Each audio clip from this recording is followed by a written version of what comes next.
This podcast is making me feel this cruising overdrive and Todd's behind the steering wheel. Cause these movies are obscene, but that can't stop me from tuning in. I believe in romance in the pod, with the host Paige, Mikey, and Todd. There's a chance they can make it now, but only if you subscribe to the show. I believe in romance in the pod. Ooh. Hey love, and while you're at it, how about writing us a 5-star review? Maybe if you're lucky, Mike, you'll take one of you to Pound Town, or at least read it on the podcast. Earth girls are easy, but surprisingly not a lot of sex in this movie. There's some. But like not easy sex. Like he had to work for it. No, he didn't. He just had to touch her face. Yeah, well, and there's just not a lot of anything in this movie. No. Hey, can we let's start before we get into all this. Okay. Paige, start the episode. Hang on. Thank you for tuning into Romancing the Pod. You had us at hello. I'm Paige Wesley. I'm Mikey Randolph. And I'm Todd Schlosser, and this week Paige made us watch Earth Girls Girls Are Are Easy. So, Mikey, I know this is not the first time you've seen this movie, right? I liked this movie as a child That makes sense. because it had a spaceship and like aliens. I don't think children should watch this movie. They should not. Gina Davis is pretty much naked in this movie. I mean, Yeah. I have quite a thing for Gina Davis to this day. Yeah, that checks out. That bikini she wears in this movie, I'm just like, I'm feeling things. I was like, okay. You mean that you can see completely through? Yeah, it's completely see-through. Yeah, like there's no reason to even wear the top. Yeah. Exactly. Why did she? There was no reason. So literally, I understand why you liked this movie as a child, Mikey, because it's just sounds and colors and Gina Davis's tits. Like that's the whole movie. that is this entire film. I played toys to this movie, like other horror movies I've talked about. Like I'm just like, Is that a euphemism for masturbate, Mikey? no, I would straight up okay. just have Legos everywhere and be like, well, making a Lego spaceship and like maybe it'll shrink down or whatever. Totally oblivious to the sexual part of the movie. It's basically like a SpongeBob SquarePants episode, like an hour and a half long. SpongeBob SquarePants has better story structure than this film. Yeah. And I will stand by that. I don't remember any songs. So many songs. They're all Julie Brown songs, by the way, that she has like on an album. Like even songs in the background are some of her Really? songs. Yes, because there's one or two songs that play in the background that I could like hear, and I was like, what the fuck is this song? And then in Fun Facts, I found out that they were all from like her album and stuff. I'm going to be honest with you. I typically love musicals. I hated anytime they sung in this movie. This is not a musical. This is a bizarre music video that someone somehow expanded out into 80, or I guess it's like 100 minutes long, something like that. I will say that those colors are very bright. It looks like they're living in the Squid Game, Mikey. I like that the most. This entire movie takes place during Squid Game. And I don't know why, but that's all I could think about. I was like, that creepy doll is going to shoot them all to death. Okay, so was this the first time you had seen it, Paige? This was my first time. I picked it because it was one of Mikey's favorites and I had never seen it. And after we did Vibes and we joked about Thickum's Jeff Goldblum, Yeah. a bunch of people mentioned it. And I was like, I had no idea that in the 80s people thought Jeff Goldblum was like a hunk. I missed that. I was too young, apparently. I would think we all were. No, he was a hunk in Jurassic Park. That's where that famous photo comes from. I know that's where the famous but photo that's comes 94? But yeah, that's the thing. Like in 94, like I saw Jurassic Park as a child and didn't understand his character as a kid. If Jurassic Park came out now, all the thirst tweets would be out about Jurassic Park Goldblum. Absolutely. Who would be the Jeff Goldblum of today if it weren't Jeff Goldblum? Do you think it's Adam Driver? Because I do. No, I do too. it's definitely not Adam Driver. He's too short and stout. Well, you need someone to be long and lanky to be a Jeff Goldblum. Adam Driver's like 6'4". Yeah, and his cut. What are you talking shit. about? I was thinking of Adam DeMamp. No, not Adam DeMint. You mean Adam Jurassic Devine. Park. You mean Adam Devine. Well, yeah, is his who you're character's name thinking is of. Adam DeMamp. But you're Yeah. absolutely right. I'm so sorry. You can tell I've been watching a lot of Workaholics. Yeah, it would be Adam Driver for sure. Okay, here's what I hated the most watching it as an adult. Nothing made sense culturally about the alien civilization. What are they doing in space? Are they like on a mission? What's the structure of like their command? I'm so Like, surprised that Mikey's asking too. for backstory for the aliens. You know what? That's amazing. This is taking me back to last week at Haunt, where we were like, "What's the clown's motivation? Why are they murdering people?" their And motivation Mikey is to was kill like, people. like, There's why a do less we need clear to know motivation that? here. Mikey, the aliens just want to fuck Gina Davis. Like, why do Yeah, you need that's their their backstory? only. That's it. Do you think they triple teamed her when she got back on that ship at the end? Yes. Yes. Yeah. There's no way she's singing Don't You Want Me, Baby. That's all I'm saying. So, yeah, I mean, this was the first time I had seen this movie, too. It was an experience. Why is only Jeff Goldblum in cryo sleep and the other two are like masturbating constantly and peeping Toms the planets they drive by? Mikey, let's be honest. That would be us. What? No.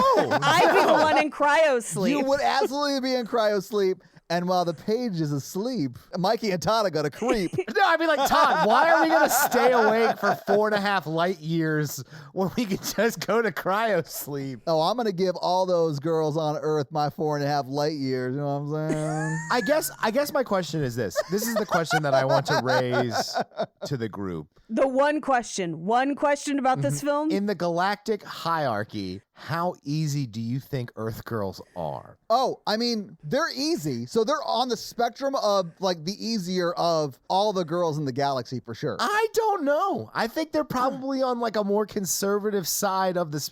I bet other civilizations do it more like animalistically. I mean, the movie's called Earth Girls Are Easy. From the perspective of the aliens, they would know. The other two didn't even have sex. Actually, well, there are a bunch of cut scenes from the film that imply that maybe some of them may have. Oh, okay. But it didn't make it into the final movie. It was not into the cut. Yes, that vision was lost, and this vision is it's two guys who barely speak English. Like it's like basically like a if you went to a foreign country for a bachelor party. But like we're terrible. Good strippers, yes. Yeah.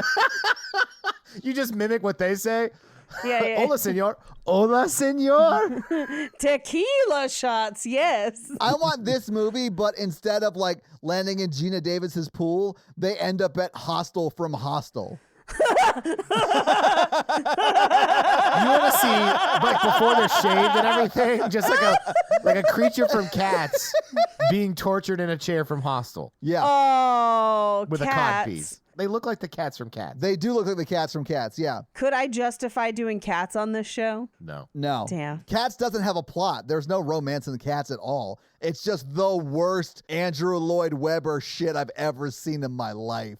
I know. That's saying something because Andrew Lloyd Webber is like super hit or miss. Like most of his shit is not very good. I know. And it's so bad. I just love making people watch it and watching their reactions. It's like The Room for me. Oh, I do wish there was a butthole cut of Earth Girls Are Easy. I think we got one because they have that like weird like underwear belt kind of thing, and it looks like they've got butts. Also, did no one consider the fact that they would have to like continually shave them? Yes, like probably daily. Daily full body shaving. Yeah. Also, Jim Carrey's in this movie? Like, I had no idea he was even a thing in the 80s. I think this is his first movie. It's not, actually. It's not. It's one of his first, but it's before he ends up on In Living Color. With Damon Wayans. With Damon Wayans. Yeah, I think he was on In Living Color in like 1990 is when he started, I believe. Yeah, he and Damon Wayans meet on this movie and then end up on In Living Color together later. It's amazing. Anyway, like, I was so blown away that Jim Carrey was in this movie. Yeah. And I mean, he's just doing all the Jim Carrey shit he made millions of dollars doing later on, but it's just like not landing over and over and over in this movie, which to me is hilarious because like you see him do a lot of like Ace Ventura looks and stuff like that, and you're like, oh man, just give it 6 years and you're going to be the #1 comedian movie star in the world. I believe this is the second unfunniest Jim Carrey movie behind Eternal Sunshine of the Spotless Mind. I think part of the reason we're struggling with Jim Carrey being in this movie is, you know, hindsight is 2020. Like when they're in this movie and they're like, look, what a hunk. And we're like, that's Jim fucking Carrey. What are you talking about? But I think if we didn't know who it was, we'd be like, all right. I mean, he was like an in-shape guy. I mean, like he's like a guy in his 20s. Yeah. Good for him. I mean, this is a movie that poses Jim Carrey as a hunk. Damon Wayans has always been good looking. And so I feel like that one's a given. He does some impressive shit too in this movie. Like in Yes, that he dance-off does. scene, I was like, fuck, he's doing it right. That dance-off scene. I did not remember that. I love it so much. It's terrible and it shouldn't be in the movie at all, but I'm so glad it is. It is so so long. crazy. But there's so many things like that in this movie that are just way too long to just pad the Yeah. runtime. But this movie also posits Jeff Goldblum as like the hunk of all hunks. Like Yeah. everyone Duh, is just of like course. stop and stare at Jeff Goldblum, Yeah. and it is wild to me. I feel like you are saying that you don't think he was and is still that. And that hurts my feelings. I'm pretty sure he's like universally wanted by all women. He is the sexiest of us, Paige. That is like the best any of us can get. So, dude, him right now, if I could age as gracefully and as That's like true. as That is true. sexy as he is like in his 60s, I'd be so happy with that. Same. Yeah, honestly, I'm not gay or anything, but if he was like, I want to spit in your mouth, I'd be like, oh my God, it's Jeff Goldblum. Are you adding Jeff Goldblum to the spit list? I am. Where are you ranking him on the spit list? This is the first and only time he's brought it up, so this has to be number one on spit list. No, because I created this. Wait, do we each have our own spit list, or is there a I universal? thought it was a collective list. I want a collective list. I want to share this list. I'm not going to let Jamie Dornan spit on me. I thought it was a collective. First of all, Jamie Dornan has not been added to the spit list. Oh, I thought you did. No, we added Jamie Fraser from Outlander. Oh, From Everlast or whatever? No, from Outlander. I haven't watched that yet, but I'm gonna let him go on there because you guys have a majority. But I mean, and Henry Cavill, of course. But like, I think we can add Jeff Goldblum. Todd and I would. I'm not letting anybody spit on me. I wouldn't let Natalie spit on me. I'm not into it. Missing out. I'm not into it either. I'd just be like, out of respect for Jeff Goldblum, Todd, you wouldn't want anybody to spit on any part of you. Hang on one second. What are we You've talking kissed about right now? people. It's like the same thing. Yeah, but like, what about like other? Yeah, areas? so Mikey, there are Yeah. things we should not talk about on this podcast. I mean, we can edit this out or whatever. No. I was just saying, like, no spit is a hard rule. Are we talking for lubrication purposes, Mikey? I mean, Everyone gave me shit about me admitting that there could be spitting in a sexual context if Henry Cavill was involved. But now, I have never been spit on in my face. Exactly. And that is something I'm not super into. I didn't specify face. Paige, you did not. You're right. Would you let Jeff Goldblum spit on your face, Mikey? Yeah, 100%. But just like out of respect, just for the story. Like Yeah, but like that, yeah, what a story. And then like a selfie with like me, Jeff Goldblum, his spit on my forehead. I mean, Mikey, we could just Photoshop. Like, you don't have to do all that. No, I feel like that Photoshop will quickly not look like spit. Do we need individual spit lists, or is this No, a collective I like the that we have to collective. agree? I like the collective debate. All Like right. Todd's like too good for saliva on any part of his body. Not every part Yeah. of my body. Okay, well then that counts. That counts. I know. That I'm counts. agreeing with you. I came around to your side of it. Okay. Is it ranked or is it just a list? I think it's got to It's just just a be a list. list. Yeah, we don't have time Yeah. to rank it. Come on, guys. Yeah. We've got an insane movie to talk about for an hour. So Yes. we don't have time to rank everybody. Speaking of that, Gina Davis is also on the list. yeah. Sure, fine. For sure. Fine. Gina Davis from this movie. Yeah. And she's so nice. The way she dresses does not fit her personality at all in this movie, which to me is kind of bonkers. What do you mean by the way she dresses? Yeah. What do you mean? I mean, she's very confidently dressed, like scantily clad and confident in her body with her clothes. Yes. But like not in the way she interacts with other people, which Sure, to sure, me sure. is kind of a personality disconnect. I pin that on. She's very comfortable with her body, but she's also very clumsy, and she's nervous about being clumsy. And I could not buy her fiance not wanting to have sex with her at all. I couldn't believe it. I couldn't get into it.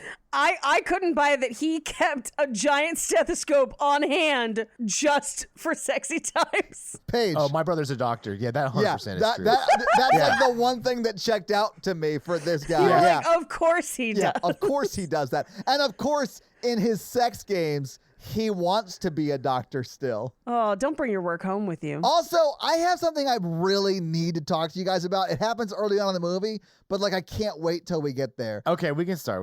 No, I'll just talk about it right now. Like there is a scene where he is talking to his friends at the gym about how he does not have the sexual energy to have sex with Gina Davis. Yes. I understand that is what he's saying, even though that is insane because Gina Davis is gorgeous. But one of them says, eat oysters, it's good for potency. Yeah. Oh, And yes. he's like, yeah, I tried that, but they keep slipping off. So he was putting oysters on his dick? And that's not sanitary. I have that in my notes too, Tom.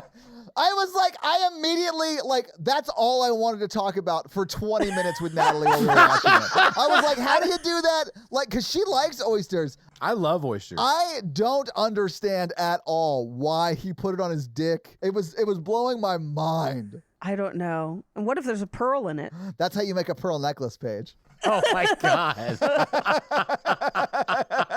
Anyway, I think maybe we should just get into the movie. Like, let's just jump into it. All right, so we fucking open on spaceships because Out of the gate, just dropping the F-bomb. I love it. We just fucking open on it. Yeah, they fucking open on spaceships. I love it. Our best movies open on spaceships. Yeah, Spaceballs, Star Wars, Night of the Creeps. Night of the Creeps, Oh The my Thing, God. Yes, all of those. Predator. The best movies from their generation. Yeah. So spaceships, and we see inside the spaceship, and we've got Jeff Goldblum in a stasis pod. As a blue cat, like it is not just Jeff Goldblum. He is in a cat suit. Right. He is Sully from Monsters Inc. And then Oh my Oh, gosh, but that's so true. Thickums Sully from Monsters Inc. no, Sully was thicker. Sully has more of the body type I'm into. Like if your knuckles ain't dragging on the ground, we ain't talking. Would you let Sully spit on you? No, interspecies. That's a problem. Okay. But this is interspecies. I'm not the one who put Jeff Goldblum on the spit list. So far, my spit list additions are Henry Cavill, Sam Heughan, and then Jamie Dornan, but only from Barb and Star Go to Vista Del Mar. So I don't know what you want from me. Okay, we're moving on. We're in the spaceship. For some reason, their captain is asleep, and the two idiots are just running around the ship, like jerking off. Yeah, that's exactly what's happening. Watching space porn. I was like, Yeah. what is happening? We're 2 minutes into this kid's movie, and they're watching space porn. I don't know if this was a kid's movie, and if it was, that was a mistake. It's not a Yeah. kid's movie, but like, it looks like a It kid's totally movie. looks like it was marketed. Do you see the poster and everything? Yeah. Yeah. No, I thought it was a kid's movie before I started it. I was like, oh, this has to be a movie for kids. Like, it looks like it is. Right. But then it's very much not. It's like that kid's movie, Mars Needs Moms, but it would be like Mars Needs MILFs. Just like slightly too sexual for a kid's movie. Mars needs stepmoms. I tried to look up in fun facts and I couldn't find anything about it, but the spaceship in this looks so much like the Planet Express spaceship from Yes, Futurama. Yes, and I was trying to figure out if Futurama specifically designed it after that, but I couldn't find anything. But anyway, they are like picking tiny fruits from trees and making them bigger and then cooking them. It looks like just like a weird dragon fruit. It's strange. It's also but some of then the worst CGI the 80s had to offer. I think it's just green screen. I don't think it's CGI because you can see where they'd rotoed around it. Oh, no, you're right. It is CGI. I'm sorry, it is green screen. But it's like, it looks terrible. But I bet that was like state of the art back then. Yeah. Well, and so this is where we do get the space porn, and their space porn is like a hologram space lady who runs away from them. And I was like, this is establishing a problematic relationship with consent across the galaxy. Porn is the universal constant. Honestly, that probably would be. I mean, if you look at like technology around like video and stuff, porn has always decided who won like the beta That's VHS true. wars, the Yep. DVD formatting Versus wars, Blu-ray the war. HD, Yeah. Blu-ray Mhm. wars. All of that was won because porn decided which way it was going to go. That is true. Yeah. That is like empirically like numbers true, which is crazy. Yeah. So as they're eating snacks and chasing hologram women. Whiplock, who is Jim Carrey. Yeah, can we just call them their real life names? Yeah, I can't. I'm not gonna. Yeah, let's just call them Jim Carrey, Damon, and and Thickums Jeff Goldblum. Jim Carrey and Damon, they're talking about how they need a woman, and so they're like scrolling through the planets, and they find Earth, and they zoom in, and we kind of get animated credits. Yeah. And at this point in my notes, I just have, this is the same level of nuts as Mannequin already. I know. And Mannequin, it was like an hour and a half. Yeah. But I love Mannequin, and I do not love this. I know. Well, but Mannequin also had that that animated credit sequence because she was in ancient Egypt and. Oh, yeah, wow. Oh yeah, I remember because I love that movie. So we come back from the credits. We zoom into the Hollywood sign and then past it into the San Fernando Valley, which I think this is supposed to be kind of riding the coattails of Valley Girl and a lot of the other movies at the time.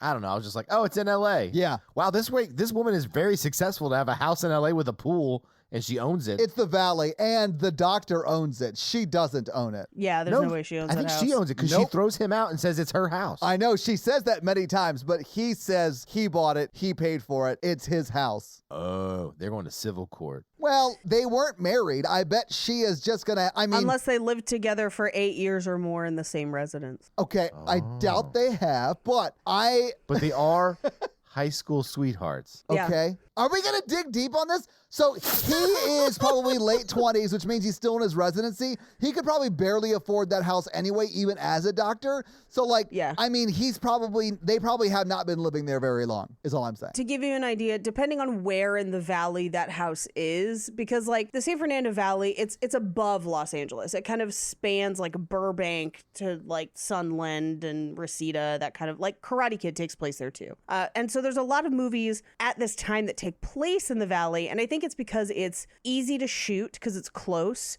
it's cheap, and you've got a lot of mountains, forests, all kinds of landscape that you have easy access to, but you also have malls and very specific track homes. Yeah. Where a lot of the houses look like their house. That house today, just to give you an idea, would be anywhere from 800 to 1.3 million. Ugh, Jesus. Oh, God. That's crazy. And part of that's because of the pool. Pool is going to add an extra $20,000 to $60,000 to your price. Wow. Yeah. Anyway, so they're in the valley, and we zoom into her house where she is kind of reclining on her bed covered in a wedding veil, and we find out that she's kind of getting ready for her wedding. She's wearing the whole wedding dress. Yeah. No, just the veil. No, she's got a white dress on. She's got the whole dress on. Oh, because nuts. It looked like it wasn't an actual wedding dress, that it was just a dress. Well, it's not a good dress. It's a white dress, and she's wearing a veil. I did make an assumption it was her wedding dress. But anyway, so she's at least in her veil, which he's not supposed to see anyway. And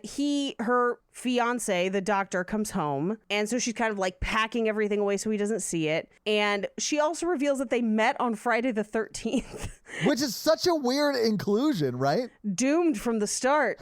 You were there operating on those camp counselors with that machete right in the middle of your residency.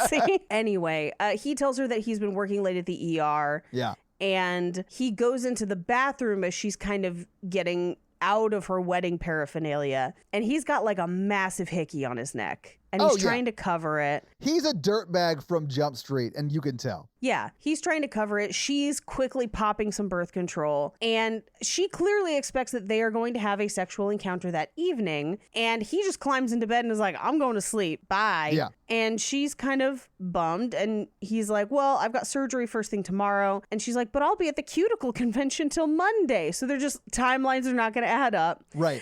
But she suggests that they get a pyramid to go over their bed to increase sexual energy. I think she said under, but I mean, either way, it's nuts, right? That's... Yeah, it's crazy. Yeah. But listen, I get it. If it's not happening, you trying to figure out ways to make it happen. Yeah, for sure.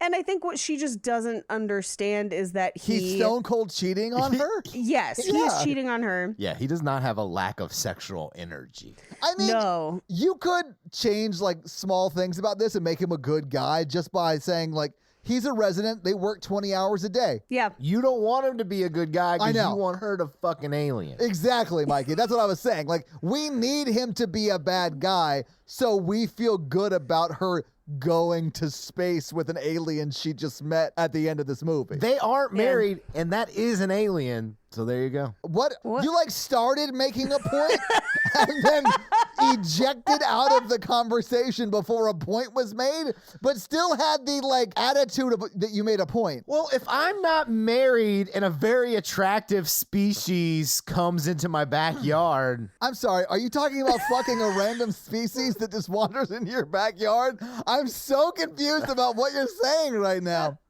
Damn, that coyote been looking at me. no, across the pool. an alien that I have to shave down to make it to an attractive human form.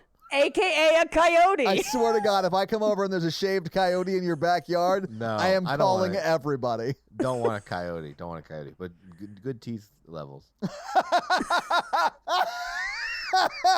Would you let a coyote spit on you, Mikey?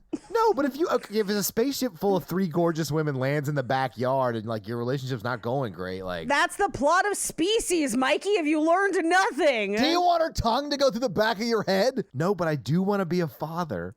No, that's the tongue through the back of the head is the ultimate spit list for sure.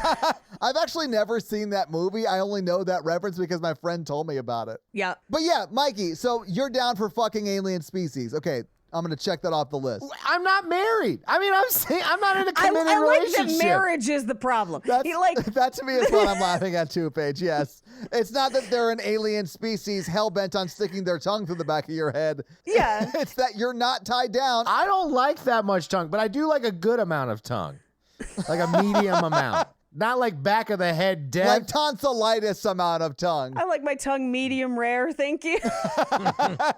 At least you don't have to argue about what they want for dinner because they want to kill you and eat you. Because you're what's for dinner, Mikey. Yeah, exactly. As long as they start at the crotch, we cool. Whoa!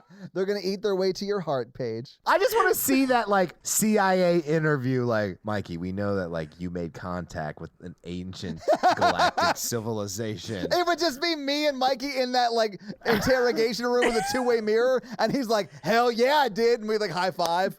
They're like, what did you learn about them? And I'll be like, I learned how to please them. And they'd be like, Paige ratted you out immediately. I knew it was you, Paige. And I'll be like, are you going to tell everybody I had sex with an alien? Like the whole Yes. world? Or is it classic? Like, is this X-Files classified? I'm going to put it on t-shirts. I do want to make shirts that just say Mikey fucked an alien. Did you talk about their propulsion systems or how they achieve intergalactic travel? I'll be like, Nope, we only talked about how they achieved their intergalactic orgasms. Yeah, we pillow talked about like how funny she was and like the sunrise. And, And this was all after you shaved her, Mikey? Her whole body. Yeah, head to toe, baby. her culture involves spitting on you and the lovemaking. Hey, no kink shaming. Yeah. I'm not kink shaming. We talked specifically about that earlier, but that joke still is good. You're making it seem like it's a weird thing only an alien would do. I mean, I think it's weird enough where they're not gonna like blow up my Facebook if I make a weird joke about it. If you like to be spit on during intimate moments, please send Mikey a DM. No, don't do that. I learned my lesson from the farting thing. I can't believe how many people reached out to you and told you about their farts. It was only 2, but like 2 was enough, you know? Of course it was a number 2, Mikey. Of course. Anyway, I just want to see like a movie that's like a skit about a guy who fucked an alien and the government's trying to get valuable information from him and all he can talk about is the emotional connection they made during sex. Yes. I saw it, Paige. That's why I was laughing, but I know. Mikey did not see it.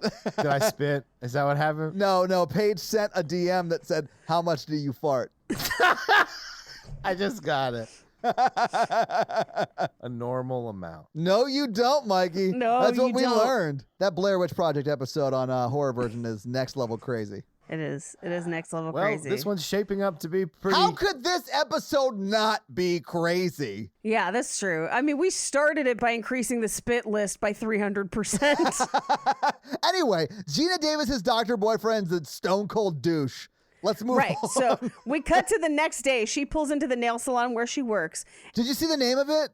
Yeah, it's Curl Up and Die, which I love. I thought that was so cute. And Dye is D-Y-E. I was like, I love like clever stuff like that. And at this point of the movie, it was so early on, I was like, oh, that like cleverness of the title leads me to believe this might be sort of a funny, kitschy kind of movie. And then I was quickly proven that no, it's not. It's just terrible. No, yeah. this is a fever dream. Yeah. So she comes in, she's missed her first appointment, and her boss is like, yo, what's happening? And her boss is Julie Brown, who is a comedian / actress / singer at the time. The old lady at the front door is my favorite of the whole movie, though, because she's like struggling to get out, and then Gina Davis holds the door, and the old lady goes, that door's a bitch. I was like, oh, I love little old ladies that'll cuss. I'm into it. Hey, she's not wrong, though. No. So we cut over to her fiance Teddy at the gym. This is where we get the oysters, but they keep slipping off. Yeah. Oh my God. And he's like, he only works out with like way older people, which was like a weird gym choice. And one hot girl. Like, okay, he's got like 2 older doctor types, Ivan Drago, and then like a hot girl.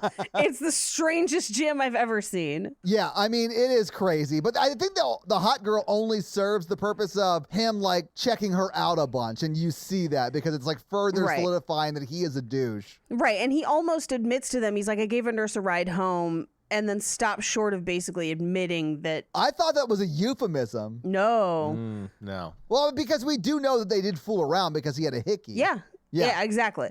I mean, like, I'm not saying it didn't happen. I'm saying he's not admitting it to them. Right. I think it happened. Yeah. We cut back to the salon where we find out that they haven't had sex in 2 weeks. And Julie Brown basically is like, oh, it's because he's stressed out about getting married. So what'll fix it is a new woman. So we'll give you a makeover. Super problematic. Like, he's just nervous about marrying the same woman. And so we got to give him you as a different woman. I was like, oh, that's probably not the message you should be giving women. With colored contact. They're going to change the eye color even. Well, eye color and hair color, yeah. And mind you, this is Gina Davis. Like, she's still stone cold hot. Also, 2 weeks is a while, but it's not insane. No, it's not. And so I was just like, I'm sorry, 2 weeks, like, calm down. Like, yes, he is cheating on you. You have every reason to be worried. But at the same time, if he wasn't, it wouldn't be that crazy. It honestly doesn't seem like she's worried. It just seems like she like wants to have sex. Like, it's like I don't feel like she thinks she's worried. Like, she should be. I wish I was engaged to someone like Gina Davis who was like, man, I just want to have sex all the time. Wish that was the life problems I was facing right now. Well, you could go shave a coyote and see what's up. There's no coyotes around here. I don't want to talk about that. I don't do that. That's really offensive to me. You guys are really picking on me, and it's hurting my feelings. We're picking on you. Yeah. I mean, I think we kind of are, yeah. Yeah, 100%. Don't gaslight me and say I'm not being picked on. You're telling me to go fuck a coyote. You said that you wanted to have sex with an alien as long An as you weren't alien! married. A coyote is not an alien! You don't know that they have always been on this planet. I hate you. I hate you so much. I'm sorry. I couldn't even finish it with a straight face. I've said that before. All right, well, this episode's going to be fucking bonkers. I can tell already. We haven't even gotten to the first musical number, and Mikey's already having sex with coyotes. We're in it. We are in the music. So they sing a song about... Yes, yeah. The very next scene is their song. And she decides to skip the nail expo and stay home and ambush him. And they do like a makeover song. It's called Brand New Girl, I think is what it's called. But it's bonkers. It is. All of the songs are very offensive. Oh, yeah. Well, and here's the thing. It's like, once I did some deep diving for fun facts, they're purposefully offensive. Like, they are meant to be satire. Sure. But this movie is using them not as satire. This movie is using them as, we're moving the plot along. Yeah. it is bonkers. Again, the inside of the salon looks like Squid Game. Like the whole movie looks like Gotham City from like the 90s Batman movies with like neon lights everywhere. I mean, and and Jim bright Carrey colors. would go on to be the Riddler in a few years. That's true. So yeah. That's true. But it really looks like the ones that Prince did the soundtrack for, because Oh yeah, the first one? this looks very Cherry Moon, but like a pastel Yeah. Prince experience.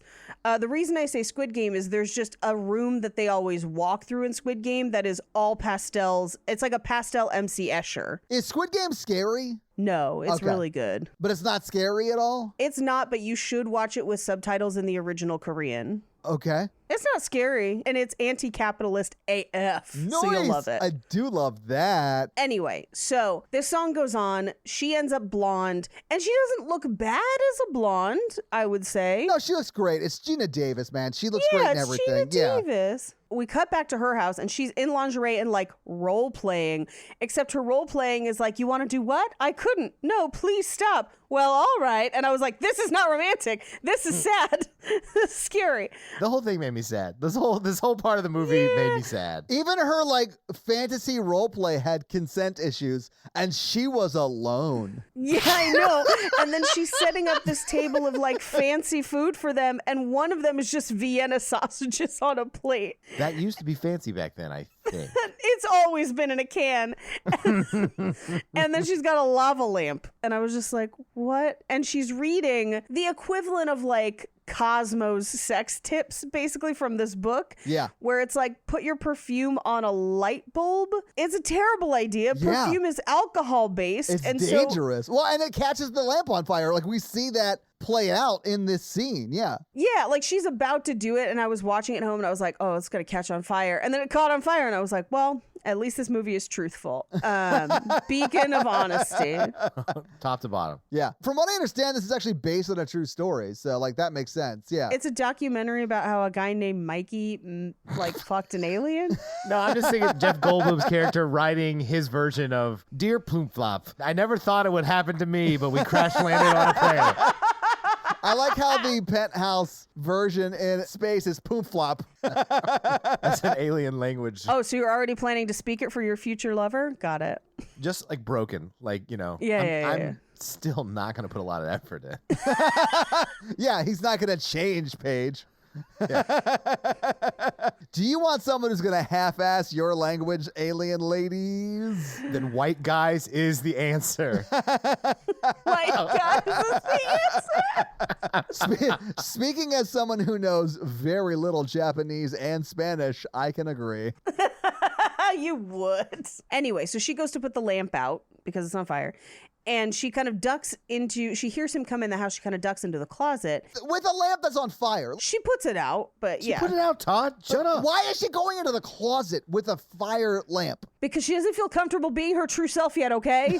Yeah, it's a metaphor. Oh, I guess I missed that. It's not. I think this movie's just bad. Yeah, no, I think you're right. So he comes home with the nurse, and he tells her to make herself at home, and then he runs to the bedroom to try and hide all signs of Gina Davis. But it's fully a whole bedroom worth of stuff. Yeah, it's like everything in that bedroom. And then he goes into the bathroom and like takes all of her like female products, everything from like perfume to like tampons, and tries to flush them down the toilet. Like objects, like boxes of tampons, like perfume, like she's trying to flush it in the toilet like an idiot. As if she's not going to come back in 3 days from the cuticle convention and be like, where are all my tampons? Or all of my perfume, or like everything else. Right. Like if you look in that toilet as he's flushing it, there's a lot of shit she's gonna need.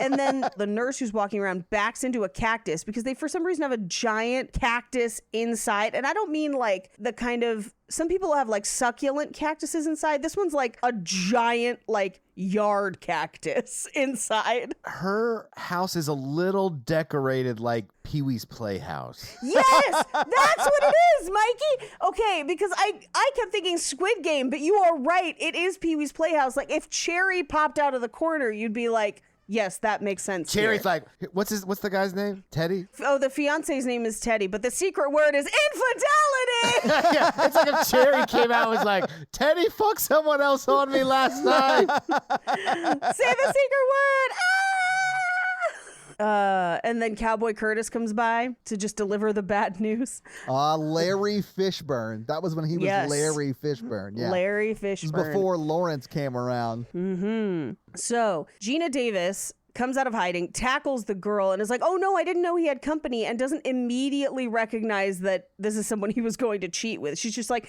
oh, a friend. I know. But she's in her underwear. Yeah, crazy. So as that's happening, Ted, the doctor, comes out in what are like Speedos the same color as his scrubs. Yeah. A giant stethoscope and like a doctor hat kind of thing. Yeah. And he comes out and proclaims himself Dr. Love. Yeah. Yeah. And it's so painfully awkward. Like I felt the cringe like just originating at the pit of my stomach and rising up. He's like, oh, you brought your friend. Yeah, nope, it's Gina Davis. I just want to know what his second line was after he says paging Dr. Love. Like, 100% it's you're due for an injection. Yeah. Mikey, you never disappoint. There's a list of people who would like to speak to you. Yes. He missed the chance to do the kiss, Dr. Love, and like just doesn't do it. I wanna dick you down all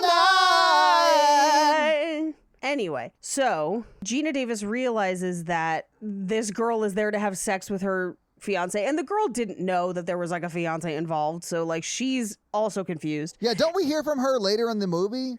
We do, and like I feel really bad for her. She is innocent in this situation, and she says, yeah, she didn't know he was engaged. Yeah, and she says, I'm not into kinky scenes, bye, and she just like runs away. Yeah. And Gina Davis throws the sushi that she had with the Vienna sausages at Ted. And he's like, I thought I wanted a last fling, as if that's an excuse. Yeah. Which I found really crazy. It's so bonkers that like, I guess in the 80s would be like, oh, he just wanted to fuck somebody one last time before he gets married, which is nuts. It's so bizarre. I thought people got married because they don't want to fuck anyone else. That's not at all why people get married. Most of the time it's to get health insurance. No, it's because we love each other. You want to fuck the same person for a long time, but also health insurance. But also health insurance. She kicks him out, and as she's kind of kicking him down the driveway, we get a shot of the neighborhood watch named Mrs. Merkin, which is ridiculous, but she has a satellite dish to listen in on them, which is crazy. Yeah. So she throws the keys at him, he gets in his car and drives away, and she literally like chases after him, and I'm like, you're kicking him out. What are you doing? Well, yeah, it's like that, you know, I don't want to say the cycle of abuse, but kind of similar where like they do, but then like, oh, I want you back. Don't leave me. It's like hard. It's hard to leave abusive situations. Yes. That's a serious thing. I didn't think that this movie was going to that type of place, but Mikey, I'm glad that's what you saw. Yeah, that makes sense. No, I mean, like, that's realistic. No, like, you're not people who wrong. get treated bad. Yeah. Yeah. I mean. It's just wild to me that this movie that is so insane is like right about that. Right. So she walks back into the house and has another weird song where she's the worst lip syncer I have ever seen. It is so bonkers. And the sound is mixed crazy. You cannot really hear the song well. And then she pours almost a full bottle of champagne into that fish tank, which would kill like all those fish. She killed all the fish that were in the fish tank that day. Yeah. Good. What? Mikey, no, it's terrible. Now she can have real sushi. Well, she did throw raw fish at the wall behind them. I wonder if they were looking up like, oh my God, are we next? Yes. And they were. They were. And as she's singing this song, she has like flashbacks to like, I think what in her mind are like good moments with Ted, but they're all terrible memories. It's like her like knocking a grill into the pool, and then them in like high school when he's playing football. I think it's all just setting up that he's clumsy or that she's clumsy. Yeah. Oh, I thought it was setting up that he's like massively abusive and terrible. Oh no, he is. It looks like both, and she's also wrecking his office, like all of his stuff, his computer, everything. As someone who might be a bit clumsy, I do need someone. I will need a partner who is very forgiving. Wait, are you things. clumsy? Yeah, Mikey is very clumsy. Yeah. Oh, I've never heard of this. Oh, okay. Sarcasm. I'm starting to pick up. Paige is a comedian, I think. Is what they call it. I believe it's pronounced comedian, but I've only ever read that word. Comedian, yeah. Don't worry, I'm pretty Leosfair about it. Oh, what did I do to you this week? I ran out of Outlander. It's nobody's fault. Don't worry about it. She doesn't have her morning porn anymore. See, this all started as fun and games of Michael's crazy time travel love story summer, and then it developed into this. Paige is having crazy time travel fucking withdrawal. So now I got some more movies. I can just start texting them to you. Well, I had Paige is having crazy time travel fucking withdrawal on my bingo card. So now I think I have to drink. Anyway, so it's a real crazy, weird music video in the middle of this movie as she's destroying the house. But we cut to the next morning where she is at home, sad, dyeing her hair back to brown. Yeah, she's blonde for like 5 minutes in this movie. Yeah. And she's watching a soap opera where a woman wakes up from a coma as her doctor husband is cheating on her. It's very, very close to home, I would say. Yeah. And on the table is an article as part of the National Enquirer. They don't address it as much as they do in So I Married an Axe Murderer, but it's established in this movie that Gina Davis reads the National Enquirer as news. Yeah. And the article on the National Enquirer is "A space alien made me pregnant." Oh, I didn't even notice that. I didn't notice that either, but that's perfect for this movie. Yeah, all it needed just one more thing to point it out. It needed Mike Myers' mom from So I Married an Axe Murderer just swooping in pregnant man gives birth. That's a fact. That's a fact. It's a Garth Brooks juice tiger. That's just everything now. I love her, and I love how she's defending it. She's like, it has the 5th highest circulation of any paper in the world. yeah. This paper contains facts. Yeah. So good. All right, sexy wee bastard. So she sees a commercial, and it's for a fitness thing, and it just says "Inner beauty is for losers."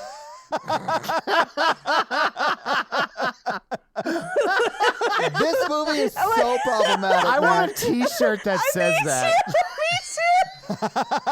So badly. So bad. I want to wear it on my worst days. I want to roll out of bed, hair unwashed, bags under my eyes, with a shirt that just says "Inner beauty is for losers." I will make that shirt immediately, and we can put it on the Facebook group or put it on the merch store. We have so many shirts to make. We have a lot of shirts to make. Because that's easy. That's just font on a white tee. Yeah. Inner beauty is for losers. It's for losers. It's so mean. But it's also, I want that along with, and I need to just make it. I want a shirt that says "Ham Beast" because it's something that an incel called me one time. And I was like, if you meant that to be an insult, you were wrong. No, that's I love hilarious. Ham. That's right. I do think, though, you can't look like Gina Davis and wear an "Inner Beauty is for Losers" t-shirt. You have to look like you have your own successful podcast. You mean very unattractive? Yeah, like you and I, Face Mikey. for Yeah. radio. Yeah. Yes. Yeah. Oh. I'm not even sure Paige should be allowed to wear it, but I am making it so I can own it. Please make me one. Because I love it so much. Well, I do want this shirt. I love it because I feel like if I wore it outside, people would be like, I feel like you should invest in inner beauty a little bit more. Don't write it off right away. That might be the key for you. If I wore it out, I would be confronted by someone. Yeah, because for you, it would look like "I don't date fat chicks" is what that shirt says if you wear it. And if I wanted to wear that shirt, I would just put it on. For me, if I walk around wearing that shirt, it just says maybe she doesn't have a mirror. And so that's pretty... No, it's in a funny way. Look, I know I need to coast on Charm a bit. It's fine. I want a t-shirt that says that. I know I need to coast on Charm a bit. It's fine. That's also a great shirt. Or just one that says "Coasting on Charm." Yeah. Anyway, so meanwhile, the spaceship has spotted their planet. They start to turn towards it, but it starts to crash, and they crash land in her pool. Yes. And then you find out the spaceship's really small. Yeah, which really threw me off because it means they're small. But their society is about growing and shrinking things. I guess. I don't know. But I do know that as the plane goes to land, they pull out the landing gear and it looks like a dick. So that's real weird too. It did look like a dick. I just like when they make themselves big and hang out the top like Juggernaut driving a car. Like half the movie is Jeff Goldblum in like a go-kart spaceship. Yeah. Which a spaceship, which she at first thinks is a giant blow dryer, and then blames Ted for it. And I'm like, how would Ted... What? And then she's like, I need to release this negative energy. I'm like, I'm sorry, do you think you're not seeing a spaceship? Like, what's happening? She's like, I need to manifest my pool being clean. Yeah, I need to manifest a giant skimmer. You need to manifest doing some actual work and getting your own shit done. You need to manifest a t-shirt that says inner beauty is for losers. Oh my Paige, God. I'm working on it. Look, I've already started. Look.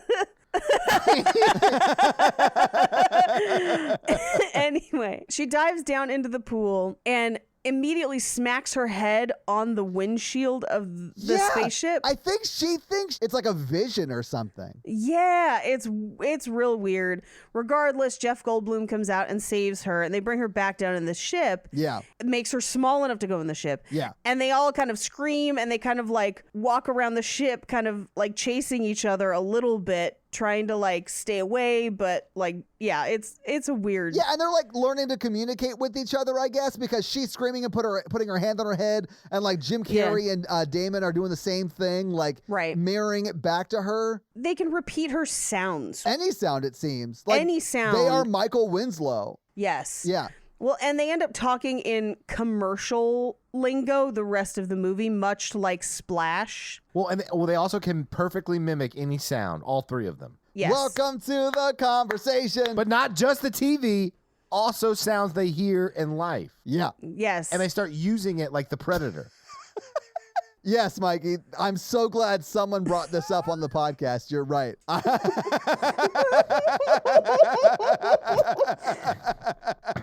Did you mention the Predator? No, but we talked about everything except for Predator. Yeah. Okay, then you can't criticize me. Maybe I want to talk about the Predator.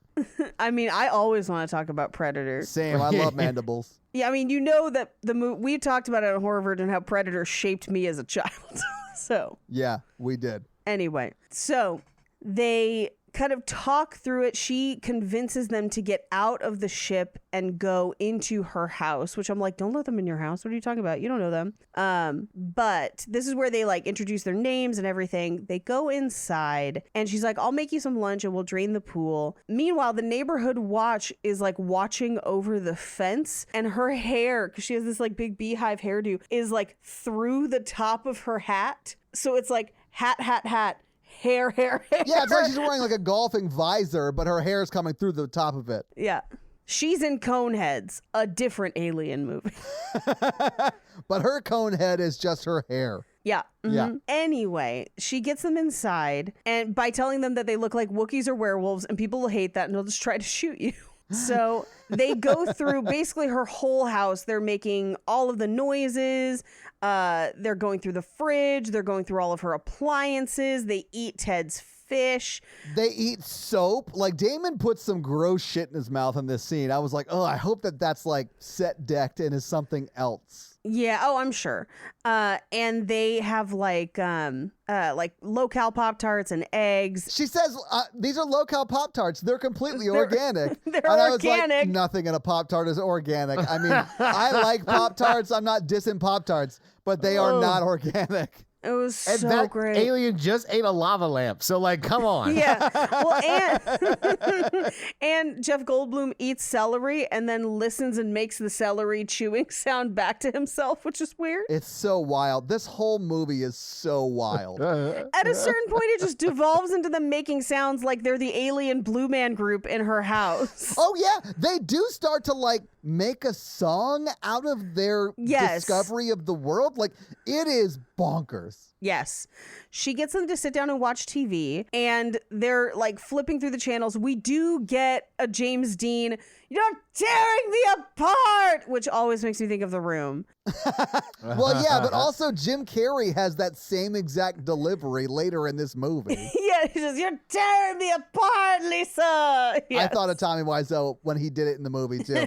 Like, I was like, Jim, stop trying to be Tommy. But Tommy Wiseau's version is like 10 years after this, right? Yeah, well, and it's based on the James Dean version. And I don't think Tommy Wiseau was like, oh, you know what I want to emulate? Jim Carrey from Earth Girls Are Easy. I wouldn't put it past him. Wouldn't be surprised, yeah. That's fair. Don't look at Robot Crab. He's shy.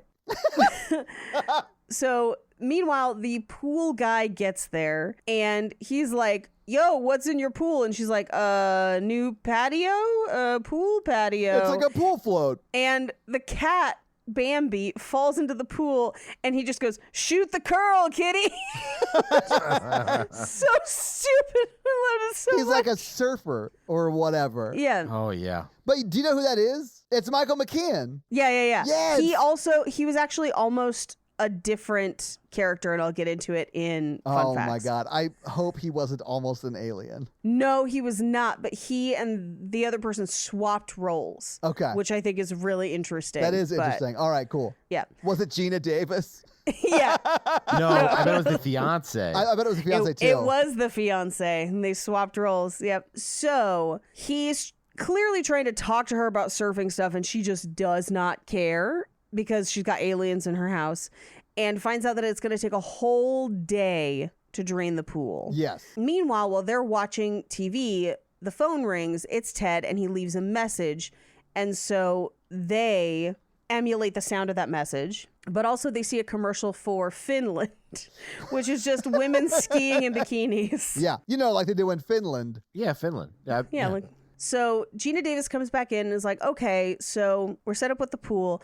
And they ask, is this Finland? And she says, no, Finland is the capital of Norway, which is not the case. No, Finland is a country. Finland is its own country. Yeah. Oh my gosh.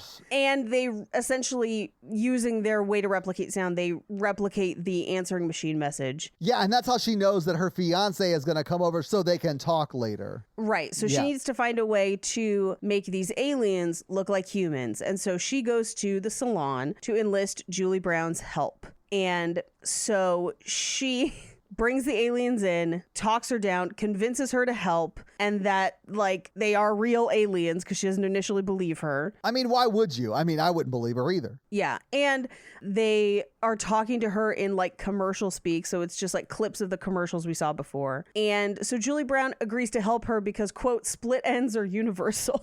Oh my God. Yeah, but she's, like, looking at their body hair when she says that. Yeah. And she's like, do you think you can help them? And she says, as sure as I am that Tina Turner wears a wig. And Gina Davis is like, that's a wig? And I'm like, girl, come on.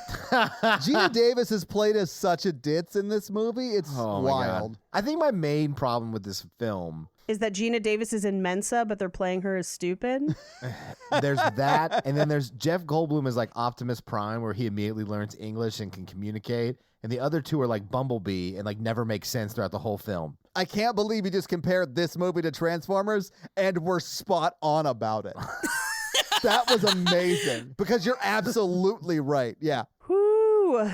Anyway, so she does give them makeovers. They reveal Jim Carrey first, and then they reveal Damon Wayans, and then Jeff Goldblum. And they really try and build this as like, he is the pinnacle of alien manhood. They do try and bill it that way, yes. And they succeed. Yeah, Jeff Goldblum is hot. What are you talking about, he's hot, Paige? Paige. I don't know. I'm sure I understand the attraction. It's just not my thing. Paige, just let him spit on you one time. I was going to do the same thing. I said that while she was drinking water and she almost spit all of it out. Spit finds a way. He just spits on your hand to see which side it rolls off. Oh,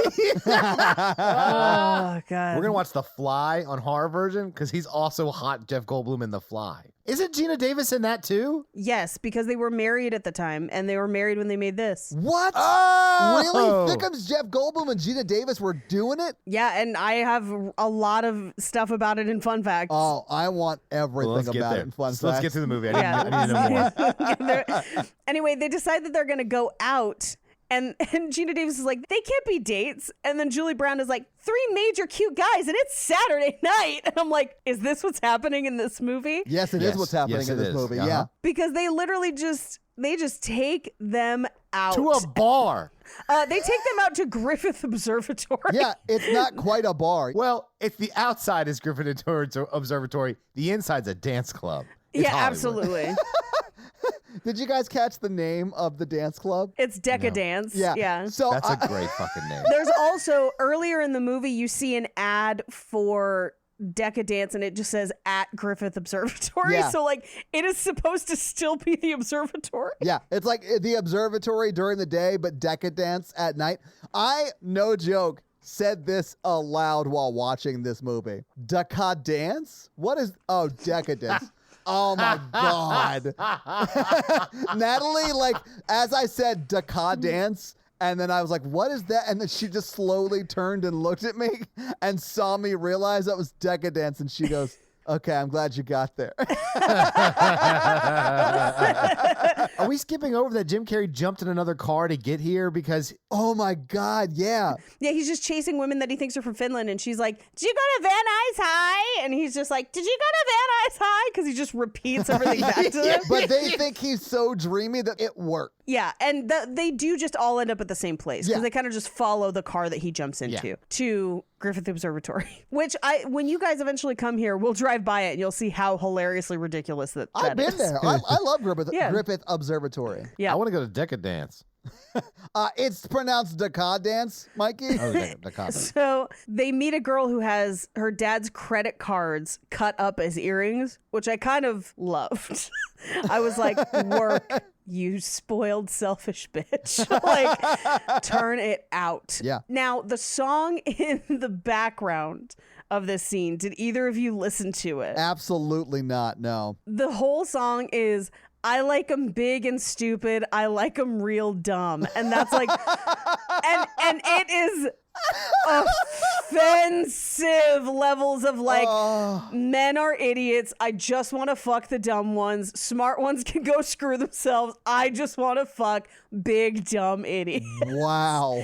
And it is a Julie Brown song. Of course. It is a satire, but like they're just playing it as background music in the movie. That's amazing. I also, did you notice the condom girl? Like, instead of cigarettes, she had just like a tray of Yeah. condoms. Yes. Yeah, It's yeah. like, man, the 80s. Yeah, I know. Wild. So Ted is still supposed to come home that night. So Gina Davis doesn't want to stay out too late, but they're all having fun. And, you know, they've all run off to dance with people.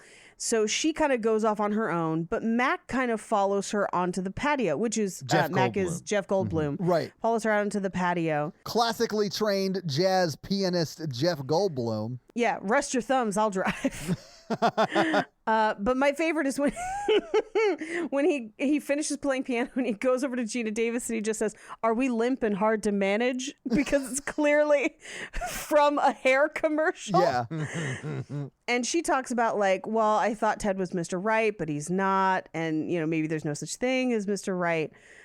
Meanwhile, Damon Wayans gets into a dance-off with a fancy guy with a cane, who I thought was like a specific dancer dude, but I couldn't find anything about it. And so I was just like, I guess this was just He a danced dancer off guy. into the night to never be Yeah. seen again. I don't Never think that's seen- anyone specifically. I mean, of course, it's like a person, but I don't think it's like a renowned dance-off guy from like the 80s, although that is an era in which that would exist. Okay. Name your top 3 renowned dance-off guys from the 80s. For a hot second, before I got a good look at him, I was like, is that Morris Day from Morris Day in the Time?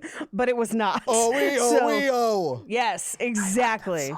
I love great song. Jungle Love, baby. But this dance-off is conservatively 15 and a half minutes. This man's name is DC Diamond or TC Diamond, and he was in Naked Gun 33 and a third, and this and like 1 or 2 other things in the 80s, but that's it. But yeah, for a hot second I was just like, if they got somebody like super famous to do this, that'd be crazy. It would be crazy, yeah. But it's not. He's just a dancer. So he and Damon Wayans get in this dance off that quickly escalates. Yeah. They're jumping around. They're in bird cages. Yeah. Meanwhile, Jim Carrey has like a gaggle of women around him, and he like tongues an ice cube out of the bottom of a glass, like a very long like glass.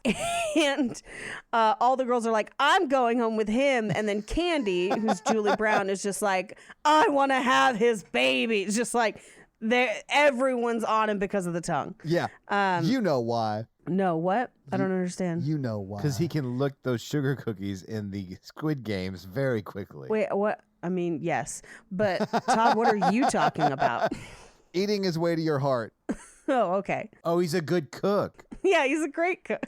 Anyway, so meanwhile on the patio, Jeff Goldblum's kind of telling her about his planet, and they're just kind of talking. Like, she's mostly talking out loud and he's saying things he's heard from commercials. But it's supposed to be chemistry. It makes sense in the context. It does, He's doing much yeah. better than the other two. Yeah, right. He's only been on Earth for like 6 hours. yeah. And he has to listen to this woman moan about her relationship. And be shaved. Completely shaved. No one ever asked them what planet they're from in the whole She film. does. Yeah, no, he talks about it here in Oh, this that's right scene. here. Yeah. He's like, over at Micmac, we like really love women. We like take care of them. It's Jazala is the name of the planet. Exactly. Jizz Allah on her. All of them hoes. Wow. Meanwhile, we cut back into the club where Jim Carrey is making out with Julie Brown, and Damon Wayans has his girl that he's been dancing with this whole time. Yeah. And Jim Carrey ends up he's about to sign someone's forehead and then somebody's tits, and they hand him lipstick, but he just eats it. Oh. So anyway, Gina Davis rounds everybody up to go home. Well, yeah, because her fiance is coming over at like 7. Like, It's got to be later than that. He's coming home at 11. So they've 11, been out. sorry, yeah. But so one of them comes up and they're like, what was it like to kiss like Jim Carrey? You're so lucky. And this is where Julie Brown just goes, I want his baby. but the way she delivers that line is so serious, it made me laugh. Yeah. Where she's just like, forget just having sex. We need to procreate now. I need to create Immediately. more of those tongues That's what I'm on looking this for. earth to ensure the survival of the long-tongued race. And that is how Gene Simmons was born. What? I have a very long tongue. Wow, Mikey, you have a pretty long tongue. Ladies. I think I have an average length tongue. Yeah, when I describe things, I say that as well. It's pretty average length. Yeah, but my tongue's like real girthy. Kind of like a Thickums tongue Goldblum kind of situation. Gross. So they get back to the house. They get back to the house. Ted has beaten them there, and she's trashed the place, so he thinks that they've been robbed and she's been kidnapped. So he calls the police. Right. Meanwhile, they come home, so he knows that she's not kidnapped, but she's basically taught them all to address him as Mr. Dude and then Dr. Dr. Dude, because he corrects Jim Carrey. Yeah. And she tells them that they're a band that she won from MTV and they're going to stay the weekend. And she like really commits to this story, which is a terrible story. I mean, but he believes it, so... He does. It's really weird. The police show up. She gets them to throw Ted out. Yes, out of his house. Yeah, I agree. I think it is probably his. He cheated on her. I mean, she wants space. He probably should leave. I agree. I do think they throw out the right person, but Yeah. Also, he insulted the cat. How dare he? rude. Bambi's a lover, not a fighter. Anyway, she says that she needs to go to her room, and Jeff Goldblum like follows her, and he asks about Ted, and she's like, I don't know what Ted wants, but it's not me. And he's like, well, what does Valerie want? And she's like, I just want to make you happy. And he's like, I can make you happy with this dick. And he does. He does. It's a crazy sex scene. It is crazy. He definitely gives Gina Davis the Thickums little Goldblum. Wait, so does he hypnotize her on this scene? There's a consent issue because... Well, so, okay, here's the thing. Yes, and she's like, no, yes, no, and then he touches her, taking away consent because it like hypnotizes her to say yes. well, he doesn't touch her until she says this is easy, and then kisses him. Yeah, but a kiss is not consent, Paige. Yes. Yeah. No. I agree. It is weird that these aliens have literally, they could finger you into submission, but Where's that t-shirt? just finger me into submission. Paige, how do you think people would talk to you when you wear that shirt in public? Okay. I think I'd get a lot of offers that I would have to turn down. Yeah. I'd be like, your nails are gross. You're like 2 for 1 French fries. No, thank you. No, Thank you. Anyway, so yeah, I do think it's questionable because they use this on a bunch of people too to just make them do what they want. Yeah. Like the cops. Yeah. The cops that turn into a homophobic stereotype? Yes. Yeah. Yes. Anyway, so this crazy scene it looks more like a drug trip than a sex scene. Yeah. Anyway, she wakes up and has a fever dream that looks like it's directed by David Lynch. Like, that's the only way I can describe it. It's like black and white and upsetting, and they're like robots that we don't understand. And if there was a baby with a crazy face, I would have absolutely felt like that felt at home in this nightmare. It would have fit in perfectly. Yes. Anyway, so it's this crazy nightmare, but she wakes up next to Mac, and then she takes just a bunch of birth control pills, which, by the way, not a good idea. It's also not how those work. No. Also, he's an alien. We don't even know if their genetic material is compatible. I feel like the National Enquirer proves to us that it is compatible. That's true. Yeah. That's true. Yeah. This paper contains facts. Yeah. So here's the thing about birth control pills. If you skip a day... Not my problem. I'm I'm kidding. Oh, my God. Feminist rage. Inner beauty's for losers. Yeah. So is birth control. Paige walking down one side of the street with the inner beauty is for losers It's for t-shirt, losers. and Mikey walking down the other side of the street that says birth control is for quitters. Yeah. Oh. Anyway, so if you miss a day, it does tell you to take 2 the next day. But you're not supposed to do like more than that. You're not supposed to take a month this morning. No, holy shit, it would make you really sick. Not like end up in the hospital sick necessarily. I mean, unless you have like maybe an existing hormonal imbalance, it would make you very nauseous for sure. 'Cause she takes like 5 of them. Yeah. So at worst, it's probably going to make her really nauseous. She's going to throw that baby up, Paige. That's how it works. But you guys didn't see the sequel to this movie yet, which is Plan B from Outer Space.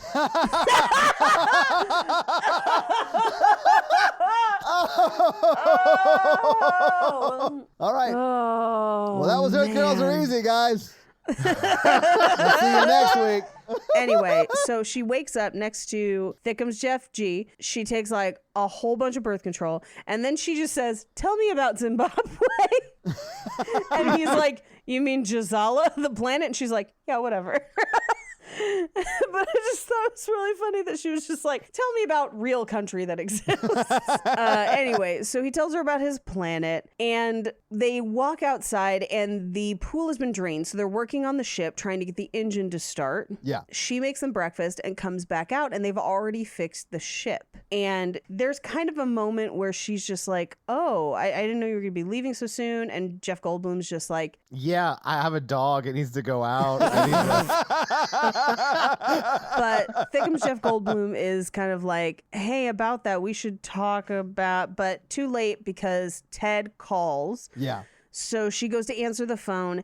Now, and this is a very like nitpicky thing. She talks on the phone about porcelain nails and comparing their relationship to the fragility of a porcelain nail. And I'm a 33-year-old woman who has been in many a nail salon, and never once have I seen a porcelain nail. I was like, that doesn't even seem possible. And so I Googled it to be like, is this just something that is too old for me to understand or remember? Is it? And the answer is yes. Okay. Because they're called porcelain nails. They're not actually porcelain. They're made of fiberglass. And apparently they're really costly to apply, and they don't hold as well. Like the modern nail tech is a little bit sturdier, but you can still get them done. I found places in like Texas that still do them, but they're called porcelain nails. But once they crack them, you basically got to replace the whole thing, and it's like a whole pain in the ass. Fair enough. What do you think Jeff Goldblum was going to say to her before the phone rang? I think he was going to either offer to stay longer or ask if she could come with them. Oh, I thought he was going to be like, "Hey, you may want to get tested." I caught Snarfblat last year. Yeah, so it's nothing that's going to be with you forever. Penicillin might knock it out pretty quickly, but just get tested. Mm-hmm. Or it's not mine. You can't blame that on me. Anyway, so meanwhile, Damon Wayans and Jim Carrey decide to go out with the pool guy to the beach. Yeah, the lead singer for Spinal Tap. Because they're having the best blonde on the beach contest. Right. Right. At which we get another song break, which turns out to just be a dream sequence. Is it a dream sequence? It is a dream sequence. Oh, I thought that was a real song. Me too. No, because they never make it to the beach. So, like, no one would have seen it. So I guess it might be happening. It's just that none of our characters are actually seeing it. Right. I thought I just cut to the beach so they could do the music video of the most offensive song ever. I don't know. It was pretty fun that they were a fourth-year freshman at UCLA. I mean, I giggled at the song lyrics. I'm not going to lie. It is a satire, but yeah, it's pretty ridiculous. Yeah. I did also love that they wanted to become a vet because they love children. But it's full of stuff like that. Like, Yeah. Blonde jokes. Yeah, you heard them. Yeah. The reason I think it's a dream is because the next thing we cut to is Jim Carrey waking up at the gas station. Yeah. Okay. Maybe. So who knows? Who cares? Yeah, This movie makes it no doesn't sense. matter. Time's a flat circle. So they wake up and there's a little boy playing with a toy gun and it gets stuck on Damon Wayans' finger. So they just basically take it. And this is before toy guns in America had orange thing like to make them look like toys. Right. So Surfer Dude is like, hey, can you go get snacks because I'm getting gas? So they just walk into the store with the gun and are just like, give us bread. We need junk. Take it all. Where is candy? And it's just, they end up with like a bunch of candy and a Playboy. Yeah. And then they just walk back to the car. And as they are just kind of in the car, Surfer Dude comes in to get something out of the store. I don't remember what it was. Yeah. But he and the cashier is just like, I just got robbed. It's those guys in the truck. So as they're kind of trying to figure out like, AKA who robbed him, even though it's definitely Damon Wayans and Jim Carrey, Angeline pulls up in her pink Corvette. She just ran for governor. Did she? Yeah, she was on the docket for the recall. She is a local Los Angeles famous person that is not necessarily famous outside of Los Angeles. Yeah, I had no idea who that was. I thought it was just some lady. No, it is Angeline. She is very famous. She has a number of pink Corvettes. She drives around in them. She looks pretty much the same today. Okay. But she was famous because she like bought billboards on like the main drag of like Sunset or Fairfax, like just kind of all around LA, basically just being like, it's me, Angeline, like on a Corvette. And it became this weird local phenomena where everyone was like, oh, Angeline from the billboards. And so she then ends up in movies and music videos and stuff at the time. That's so weird. And then has continued to, there was a really interesting like expose article about her like a couple years ago where people tracked down who they think she was. And she was like a really poor immigrant who just like transformed herself into this icon kind of thing. Wow, okay. Anyway, she still is, it is a rite of passage of living in Los Angeles to have an Angeline sighting in the wild. Because you will just like wander out of a Denny's at like 3 a.m. and she'll just be like propped up next to a pink Corvette and you're just like, it's Angeline, oh my God. And so then she recently ran for governor. Yeah. So it's Angeline. Okay. Anyway, they end up hitting her car and then drive in reverse onto the freeway. Meanwhile, back at the house, Gina Davis has not noticed that anyone has left, and she's making pancakes in a saute pan, which is madness because you can't easily flip them. What is she doing? Anyway, she gets a call that they robbed the mini mart and drove away. Yes. Meanwhile, Jeff Goldblum gets there with Surfer Guy. They both get arrested. Gina Davis gets there and is like, these guys didn't do it. And they're like, too bad we're taking them anyway. And she's like, well, then take me too. And they're like, you didn't do anything. So she smashes the lights on the top of the police car so that she gets to go with them. Well, she gets arrested in the car. with them. Yeah. Yeah, she gets arrested with them. Meanwhile, Jim Carrey and Damon Wayans are backwards driving on the freeway until they literally careen off the side of the freeway and then crash land in the center of Randy's Donut. Right. Which is a very famous Los Angeles landmark, still there to this day. And even if you've never been to Los Angeles, you've seen it in a number of movies. Like Quentin Tarantino movies, like it's a bunch of movies. Yeah. In The Simpsons, it's the Lard Lad donut, and it looks exactly the same, basically. Yeah. So, meanwhile, they're carting them off to jail, and the pool guy is like, jail isn't so bad. That's where I learned how to surf, which is a ridiculous thing to say. So such a good line. So great. Oh, my gosh. And then he walks by, he's like, he's not going to make it. Michael McKean's great, man. I love that guy. So they all pile into, or at least Jeff Goldblum and Gina Davis are in the back of the same police car. and she convinces him to touch them so they fall in love with each other. And the second that he does, they become a very coded gay stereotype, is, it's the 80s, so whatever. So they drive them to the hospital. They get there. And in the meantime, Ted has been assigned to Jim Carrey and Damon Wayans because they've just been in a massive car accident, but they're fine, thankfully, I guess. Of course. Yeah. And so he listens to their heartbeats and realizes that they each have two. Just as he does that, Geena Davis and Jeff Goldblum arrive, and they corner the nurse from before. Yeah, the same nurse who's having the weirdest weekend ever. Yeah, and they take her nursing uniform and they get Jeff Goldblum some scrubs. Yeah.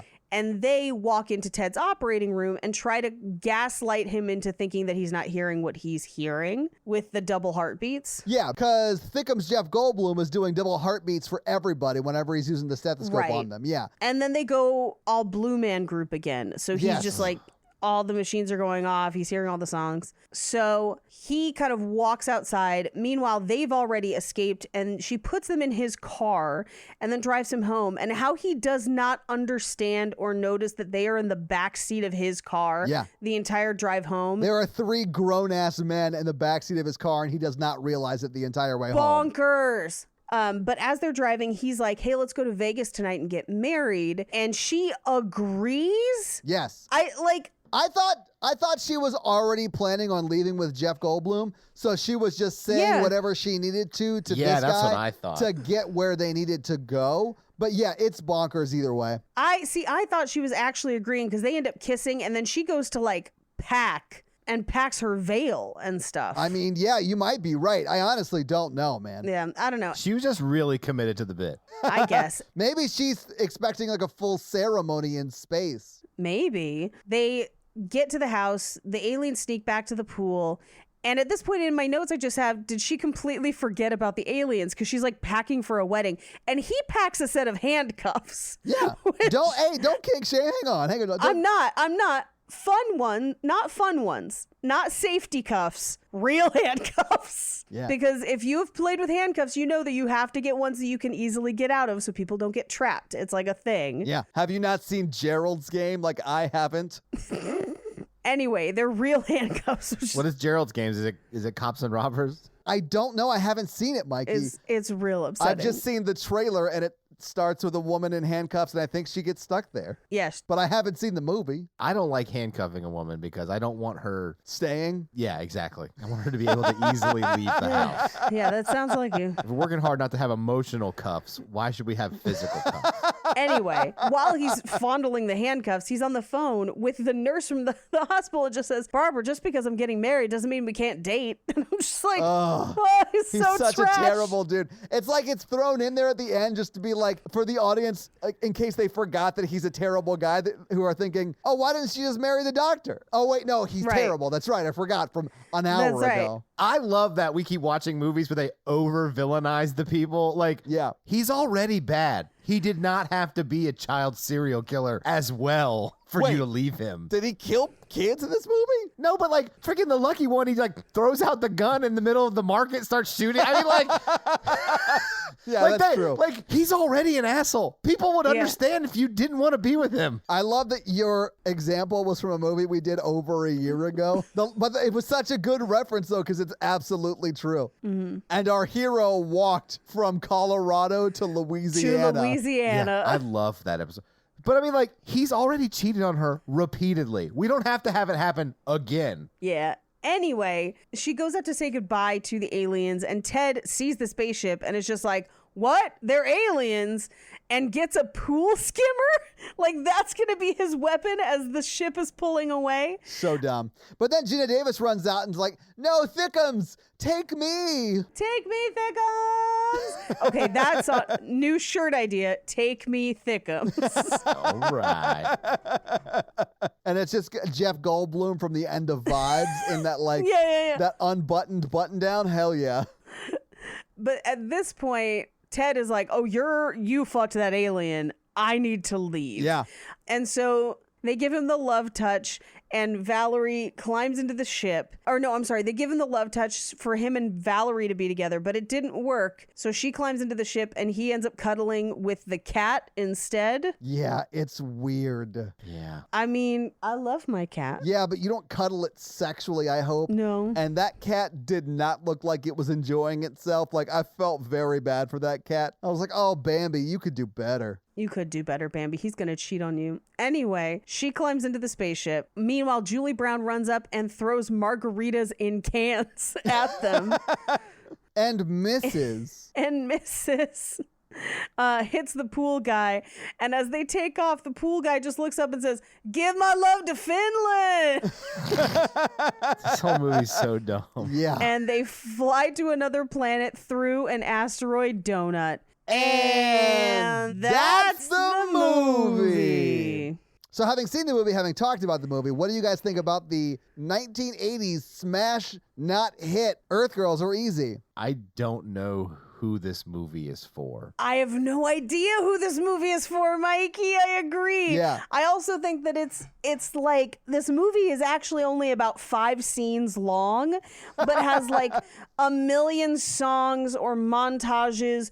I feel like this movie wasn't written so much as they were like, wouldn't it be funny if aliens, let's just see how that plays out. Yeah. Do we need a script? We'll figure it out on the day. We'll figure it out on the day. Yeah. Just yes and. Yeah. Which, I mean, if you yes and a bunch and end up with this movie, you could have done worse. But this is That's not true. a good movie. No. I don't understand why they had to shrink and grow with the ship. I think it's just because it had to fit in a pool. So anyway, Paige, do you have some fun facts for us? I do. I have some. I don't have a lot of pricing fun facts other than what that house would cost today. Well, here it is with your fun facts. Thickums fun facts. So yeah, I don't have a lot of money fun facts because this movie is insane. Yes. But I do have just kind of basic fun facts.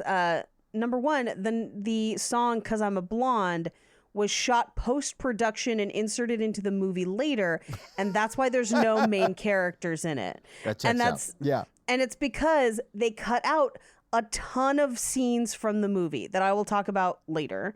Okay. Jeff Goldblum and Gina Davis were married during the production of this movie, and according to everyone on set, they were just constantly making out. Oh, I love that. Oh. Yeah. It's like they were at a Chewy's, Mikey. Yeah, like, we have to shoot a movie now. Can you stop making out? And she was like, but it's Thickums Jeff Goldblum. But so it's thick no. as Jeff Goldblum. He was like, "It's my girlfriend." Well, wife, but yeah. Wife. Whatever. Yeah. I did talk about earlier how Michael McKean and Charles Rocket switched roles. So Michael McKean was originally Ted. Charles Rocket was originally Woody, the pool guy. That's amazing they switched roles. I love that. Yeah. The scene where she gets pricked by that cactus in the house, they didn't think that the cactus needles were visible enough on film, so they had to stop to paint the entire cactus, like needles worth of cactus, with clear nail polish. Really? Yes. That would have been so, like, monotonously boring. Can you imagine the PA that had to do No, that? I feel bad for them, yeah. Poor kid. So most of the alien language is just backwards English. So it's just Okay. their dialogue backwards. Why does that feel lazy to me? Like, that feels It super is. lazy. This whole movie is lazy. So Janice Dickinson, famous model, especially at the time, Sure. was cast and co-starred and had a additional plot line where she becomes Jim Carrey's love interest. Wait, what? Yes. Only for all of those scenes to be removed from the movie without them even telling her. She What? did not find out that she was not in the movie until the movie premiered. What? And the post-production scenes are there to kind of pad some of the runtime that was lost from taking those scenes out. So there's a co-star in this movie that was completely removed? Yes, completely removed. How bad was she? I don't know. And she's been in other things. I mean, she can't be worse than most of the rest of this movie. I know, that's what I'm saying. Yeah. Wow. So I don't know. I'm not sure why they chose to do it. 27 years later, after this movie came out, Britney Spears and Iggy Azalea put out a song called Pretty Girls based on the I saw her concept in this concert movie. last night. Yes, you I know you Mikey. did, Mikey. I know you did. That's why I brought up this fun fact for It you. was so fun. Anyway, the music video is based on this movie. I've never gone to a concert where no one even sang. You just twerking all over the stage. Did she not sing a song? She like sang, but she would also like stop singing and just twerk. And I was like, okay. I mean, I had free tickets, and I was like, it was kind of like this movie. Nothing made sense. There was a lot of bright colors going on. I was drunk, and like Pitbull was there for some reason. Pitbull came out, and like he put on a show. I was like, wow. Oh, and he's got like a fandom. Like there was so many people in the crowd wearing suits and bald caps, and they were just everyone was dancing in suits and bald caps. I'm in free club level drinking free alcohol, and I was like, this is the kind of energy that I wanted, and I didn't know it. He brought out a break dancer, and he's like, we're going to watch this guy break dance. And the guy just break dances for like 10 minutes, and I was like, okay. That seems super lazy to me. Like, no, he brought out Trace Atkins, and he's like, now I'm gonna do a country song, and he puts on like a cowboy hat, and he does a rap country song in Spanish with Trace Atkins or whatever. The cowboy hat though did have a bald cap on it. Yeah, for sure. It's over the top. It was over the top in all the best ways. And he would like stop and talk, and he's like, look, Mr. 305 is gonna become Mr. 615, and we were like, what? He looked up our area code. I was in the perfect headspace for that kind of stuff. The smallest things please you. Unlimited cookies, unlimited alcohol, and someone just like hamming it up and dancing to like all of these songs I knew, because this is like all of these songs were really big when in like 2004 to like 2008, and I'm like, oh yeah, there's that song that was in every movie. Yeah. All right, so can we get back to fun facts? No, I want to talk about Pitbull some more. Hit me with your fun facts. Pitbull fun facts. I went to the merch tent because I was like, I've got to buy something. What did you buy, Mikey? Holy shit! What did you buy? Mikey, do you have a Pitbull concert T-shirt? Holy shit, Mikey!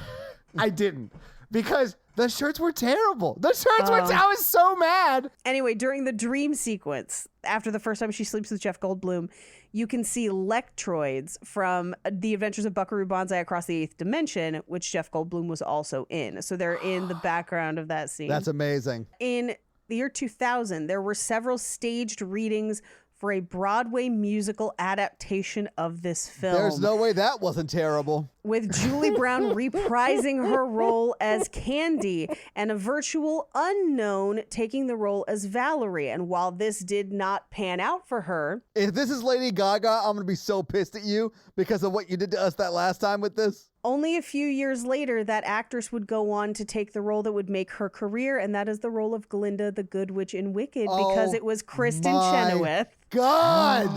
Are you serious? I'm serious. Yeah, I love Chenoweth so much. Yep. At one point during pre-production, the producers offered the roles to John Travolta and Olivia Newton-John.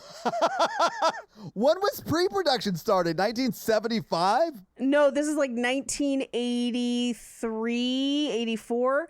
But at the time, De Laurentiis Entertainment Group, who was the original distributor for this movie, it does get shifted somewhere else. They wouldn't allow them to be cast because their previous movie, Two of a Kind in 1983, had failed so badly. Oh, and this one definitely would have put it back on the map. It did not. 100%. It bankrupted the studio that put it out. Yeah, no, I know. We're talking about Other people who were considered for the role of Valerie: Madonna, Daryl Hannah, Elizabeth Shue, Justine Bateman, Molly Ringwald, and Deborah Winger were all offered the role, and all of them turned it down. So I believe Wow. Daryl Hannah goes on to star in My Mom is an Alien. Yes, much later as a Disney Channel original movie. That is correct. Yes. Mm-hmm. Adding to the fun facts. Yes. Tangentially. Yep. Now, you might not know this, though, but Jim Carrey was later considered for a role in 1993 that would eventually go to Jeff Goldblum. That role was Ian Malcolm in Jurassic Park. What? Yes. Jim Carrey was offered that role? Yes. And he turned it down? No, he didn't get it. Jeff Goldblum beat him out for it. Yeah. Okay, good. Yeah. But he claims that part of his performance in Ace Ventura is parodying that character, But then also this past year on SNL, while playing Biden, he actually did a sketch in which Biden becomes a fly, like the fly, that lands on Mike Pence's hair during the vice presidential debate. That's amazing. Oh, that's right. I did see that sketch. Yeah. The perfume that she pours on the light bulb actually did shatter that light bulb. It didn't cause a fire, though. But anyway. And those are your fun facts. Well, thank you for those fun facts, Paige. Let's talk some box office. So what do you think the budget was for Earth Girls Are Easy? I think this was probably more expensive than you'd think, just because there's a lot of crazy sets that are clearly sets and not real places. So they would have had to build them. Right. And then there's the ship, there's all the makeup, there is the songs, everything. And it's definitely filmed in Los Angeles, which makes it slightly more expensive as well. I'm going to say this cost them in the 80s at least 15. Okay. I'm going to say 10. Okay, Mikey is exactly right. In 1988, it was $10 million, which if you adjust for inflation is about $23 million today. That's still so expensive. I know. It came out the weekend of May 12th, 1988, and was 12th in the box office that week. It was beat by See No Evil, Hear No Evil. Field of Dreams was number 2. K-9 was number 3.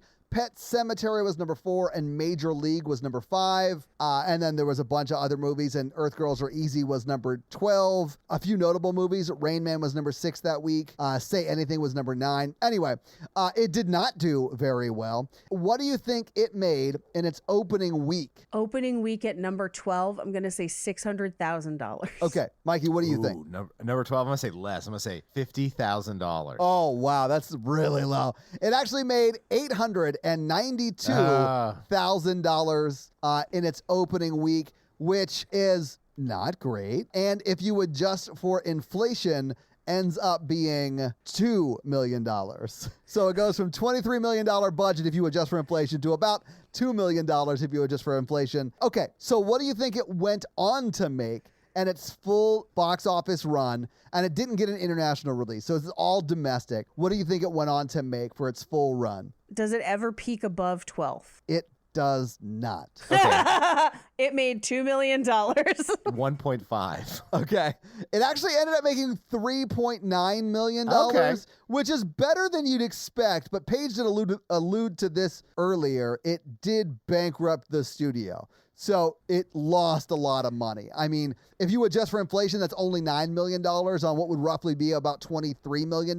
So they lost a lot of money on this movie. And honestly, that's their fault for putting money into it. I mean, they should have read the script and been like, this is a shitbag of a movie. Let's not do this. Yeah. But that's your box office. Do you guys think they're back together? I think they're still together. Yeah, they flew into space together. Yeah, I think she's trapped on that ship shaving his back for the rest of her life. Exactly, Paige. So really, it's just like marriage. I've never shaved Jake's back. I have a different question, though. Okay. Are he and Gina Davis still together? No, I don't think so. They're not. He's like divorced twice, I think. He's divorced twice. I met his current wife when he used to shop at Sur La Table. I think she's... That's Emmy Livingston is who he's currently married to. He and Gina Davis split up in 1990, which is just 2 years after this movie. Yeah. Mm-hmm. I blame the movie. Me too. And they were only married for 3 years, from 87 to 90. Hey, you know what? Marriage is tough. I know. You got to choose the other person every day. You got to shave their back every day. That's a small ship for newlyweds. Like I said, I'm pretty sure that's a group situation happening on that ship. Well, and if not, they just touch her and make it happen. Ooh, upsetting. I don't like that. I don't like that at all. So this week, Paige, you made us watch Earth Girls Are Easy, and I'll never forgive you for that. Next week is my turn, and I want to revisit a movie I had to sneak out to my friend's house to watch while in school, and that movie is Cruel Intentions. Oh, shit. Oh, my God. I think this came out like 99. Yeah, it is a classic. Yeah. So I haven't seen it since those days. I think that movie like hit the turbo button on my like getting through puberty. Same. Mikey, fully same. But I also don't remember any of it. I remember all of it. So I'm looking forward to revisiting it. All right. So your homework for next week is to model a movie after a 1700s book called Dangerous Liaisons and watch Cruel Intentions. Cruel Intentions. Yeah. Make out with your best friend and watch Cruel Intentions.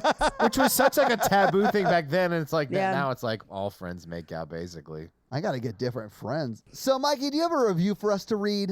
Yes. Well, whose review are you going to do this week? Do you guys want a short one or a long one? I want a thick one. You want a thick one? Paige wants a Thickums review. Do you want a short review but thick? Yeah, sure. This one is from Ann Cookie 3333. And a cookie 333. What do you have to say to me? Says Gettysburg Podcast. No. Oh my God. I can't believe we left all that Gettysburg shit in. No. I Hey, y'all. blame me. Hey y'all, thank you for the history podcast. I loved it this week. 5 stars. Is that really it? That's the whole review. Oh, that was quick and thick. Oh my God, I love it. Well, thank you for that awesome 5-star review. And if you want to have Mikey read your 5-star review, leave us a 5-star review. So, yeah, guys, if you like this power throuple that we have here on this podcast, make sure to check out our other podcast, The Horror Virgin. And that is the only other podcast that Mikey and I are on. But Paige gets around, and she is on 2 other podcasts, Black Card Rehab and Cult Podcast. So guys, definitely check out those because they're amazing. If you want to follow us on social, we are at Romancing the Pod Show Yes. on Yes. Instagram, and we are at something else on Twitter who I just have never taken the time to learn It's just Romancing Pod Show because they have a character limit and it's show SHO like Showtime.